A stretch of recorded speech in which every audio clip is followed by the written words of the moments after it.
ایک بچہ آ گیا، یتیم بچہ. اس نے آ کے عرض کی حضور 3 گھر میں افراد ہیں، میں، میری بہن اور میری بیوہ ماں. والد حضور چلے گئے اور آج نہ 3 دن ہو گئے روٹی کوئی نہیں کھائی. میں اس منظر کو بھی جانتا ہوں کہ جب یتیم گھر میں اکٹھے بیٹھے ہوتے ہیں اور پتہ ہوتا ہے ان کو کہ ہماری اماں کے پاس آج پیسے کوئی نہیں اور گھر میں روٹی بھی کوئی نہیں، تو پھر ان کو بھوک ہی نہیں لگتی. ہاں نہیں لگتی. اماں پوچھتی ہے پتر روٹی کھانی ہے؟ نہیں میں تو سویرے جو کھایا تھا وہ ہضم ہی نہیں ہوا. اماں جی شاہی کوئی نہیں. یہ پردے اس طرح کر کے بچائے جاتے ہیں. ایک دوسرے کو تسلیاں دینا، ایک دوسرے سے پیار کا بڑھ جانا، ایک دوسرے کے لیے جذبات اور طرح کے بن جانا حکمت الہی کے تقاضے ہوتے ہیں. یا رسول اللہ صلی اللہ تعالی علیہ وسلم بیوہ ماں ہے، یتیم بہن ہے، 3 دن سے کھایا کچھ نہیں. قربان جائے وہ گھر جہاں سے کائنات کھاتی ہے ساری. حضور نے فرمایا بلال جا کے ساری ازواج مطہرات سے پوچھ گھر میں کیا ہے. حضرت بلال کہتے ہیں میں سارے گھاری پوچھ آیا، ٹٹول آیا، ٹوٹل 21 کھجوریں نکلی.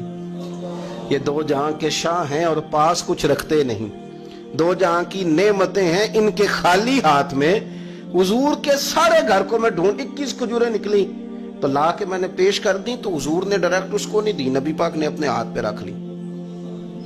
اور کہتے ہیں پھر حضور نے نا اپنا منہ مبارک قریب کیا کھجوروں کی. صحابہ خود فرماتے ہیں کہ یہ جو حضور نے منہ مبارک قریب کیا نا تو نبی پاک برکت کی دعا کر رہے تھے. 21 کھجوروں پہ برکت کی دعا ہوئی. حضور نے اس بچے کو بلایا، تھپکی دی، فرمایا لے جا 7 تیری، 7 تیری بہن کی. انہیں معمولی نہ سمجھنا ہو تو حضرت بلال کہتے ہیں حضور 3 بھی دے دینا کبھی تو 30 سال ختم ہی نہیں ہوتی. 30 سال گزر جاتے ہیں، نکالتے رہو کھاتے رہو، ختم ہی نہیں ہوتی.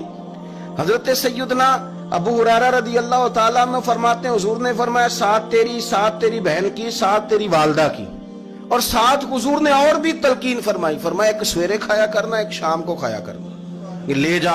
حضرت سیدنا بلال حبشی کہتے ہیں رضی اللہ تعالیٰ عنہ کہ بچہ لے کے جب باہر نکلا تو حضرت سیدنا معاذ ابن جبل دوڑ کے گئے اور جا کے بچے کے سر پہ شفقت سے ہاتھ پھیرا.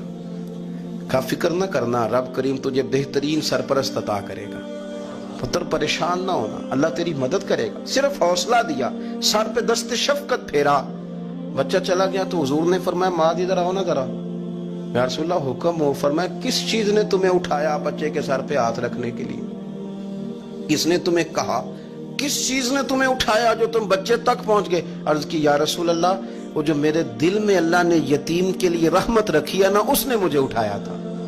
اور میں نے جا کے اس کے سر پہ دست شفقت پھیرا تو حضور فرمانے لگے سن پھر، جو کسی یتیم کے سر پہ خالی ہاتھ بھی پھیر دے، جتنے بال اس کے ہاتھ کے نیچے آئیں گے نا، رب اتنی خطائیں معاف کرے گا، اتنی نیکیاں دے گا، اتنے درجے اس کے بلند کر دے گا.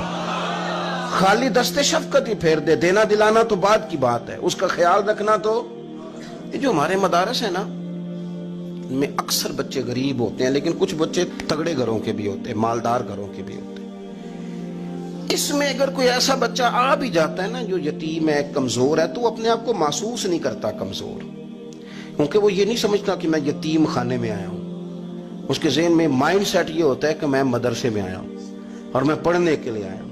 اور چونکہ وہ کچھ وزادار بچے، مالدار بچوں کے ساتھ وقت گزارتا ہے، اسی دسترخوان پہ بیٹھ کے کھاتا ہے، اسی کلاس میں سب کے ساتھ بیٹھ کے پڑھتا ہے، تو اس کی عزت نفس مجروح ہونے کی بجائے طاقت پکڑتی. وہ برابری کی سطح پہ جب آتا ہے تو اسے محسوس ہوتا ہے کہ مجھے عزت دی جا رہی. اس لیے مدارس اسلامیہ میری نظر سب سے مضبوط جگہ ہیں جہاں مساکین کی، یتیموں کی، غریبوں کی صحیح معنوں میں کفالت بھی ہوتی ہے، تعلیم بھی ہوتی ہے، عزت بھی ہوتی ہے، تربیت بھی ہوتی ہے.